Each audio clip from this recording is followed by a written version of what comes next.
welcome back to our vlog. Aku Imelda Palimbunga dan aku lagi bareng siapa aja nih? Aku Yuda. Aku Deva. Nurin. Laili. Nah, kita mau ngapain aja sih hari ini? Jadi teman-teman, kami sekarang ini lagi ada di Taman Cerdas Samarinda. Jadi kali ini kita bakal sama-sama melakukan sosial eksperimen tentang Pancasila. Kalau begitu ikuti terus video kami ya. Dadah. Oke Kak, boleh dikenalin dulu namanya siapa?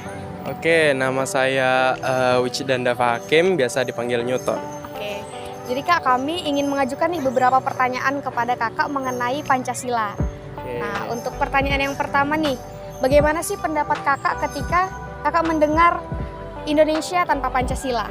Indonesia tanpa Pancasila ya?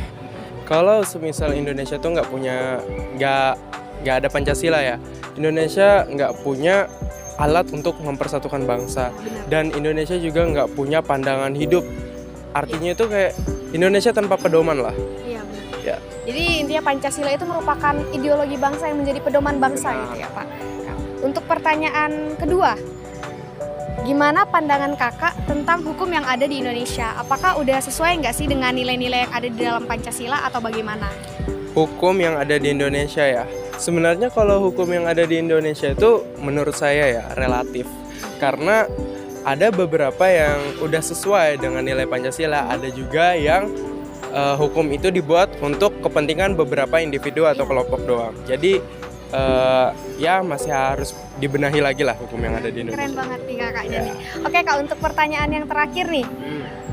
3 kata atau berapa kata nih yang menggambarkan tentang Pancasila? Yang menggambarkan tentang Pancasila.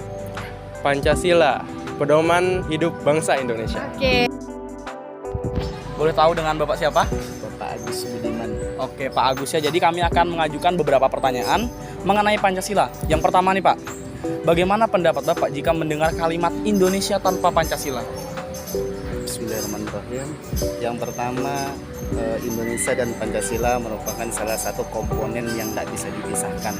Sangat mustahil Indonesia bisa berpisah dengan Pancasila. Mengapa? Karena dulu para pejuang kita bersama dengan para ulama itu membangun negara Republik Indonesia itu dari nol dan membentuk Pancasila itu dengan susah payah dari berbagai waktu, berbagai kesempatan, itu membentuknya sangat susah. Dan ini merupakan salah satu dasar yang paten, yang pasti, yang tidak bisa diganggu-gugat untuk menyatukan negara Indonesia dari Sabang sampai Merauke. Oke, baik. Terima kasih Pak ya. Selanjutnya pertanyaan yang kedua. Gimana sih pandangan Bapak tentang hukum yang ada di Indonesia? Kira-kira apakah sudah efektif atau belum kira-kira? Untuk saat ini saya sendiri bingung dengan permasalahan hukum ini. Saya tidak bisa berpanjang lebar karena saya bukan orang hukum. Yang pasti hukum di negara Republik Indonesia harus kembali ditegakkan secara adil dan benar. Jangan sampai ada kekurangan di hukum tersebut. Jangan sampai tumpang tindih, yang salah itu dibenarkan dan yang benar tidak boleh yang salah tidak boleh dibenarkan. Karena memang di dalam perintah agama sendiri Allah Subhanahu wa taala memerintahkan kita adli wal ihsan, untuk berbuat adil dan juga berbuat ihsan atau berbuat baik. Oke. Mungkin last question Pak. Apa satu kata yang Bapak akan sebutkan jika Bapak mendengar kata Pancasila? Pancasila selalu di hati dan selalu untuk negara Indonesia. Oke teman-teman, jadi kita bersama kakaknya. Maaf, sebelumnya namanya siapa Kak? Ayu.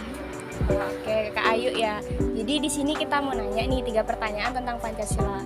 Yang pertama, apa sih pendapat Kakak ketika dengar kata Indonesia tanpa Pancasila?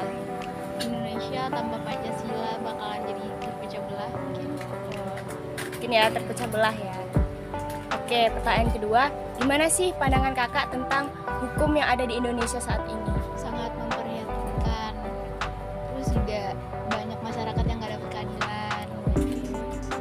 Oke, pertanyaan ketiga terakhir nih, apa yang Kakak pikirkan kata-kata tentang kalau Kakak ini dengar Pancasila, apa yang Kakak pikirkan? Kata-kata. Mari cintai Pancasila. Jadi, kesimpulan yang dapat kita ambil dari sosial eksperimen adalah Pandangan masyarakat terhadap Pancasila itu baik karena Pancasila dibuat menjadi dasar dan pedoman masyarakat Indonesia. Tapi yang menjadi masalah di sini adalah penerapannya, di mana hukum itu masih bertentangan dengan nilai-nilai Pancasila, sehingga masih banyak ketidakadilan yang terjadi di antara masyarakat. Nah, itu tadi perjalanan kami dalam social eksperimen. See you in the next project. See you.